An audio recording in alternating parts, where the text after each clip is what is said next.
Hallo und herzlich willkommen bei Unglaubliche Pilze. Heute in der Serie Pilzfrau allein im Wald.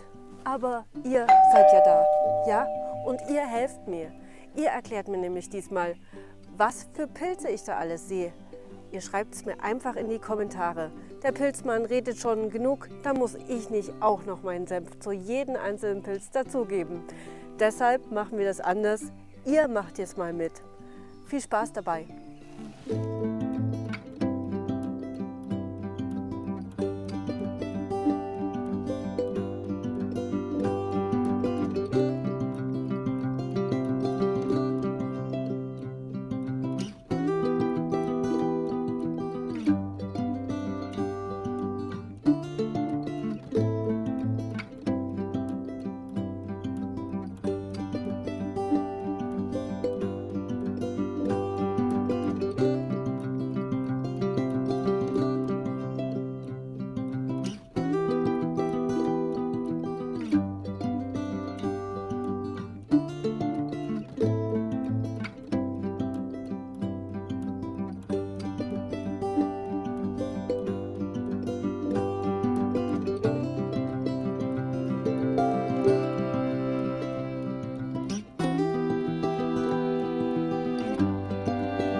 Hat es euch gefallen, dann freue ich mich sehr über einen Daumen hoch von euch und über ein Abo unseres Kanals.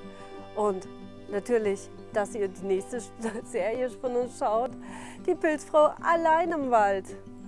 Viel Spaß dabei!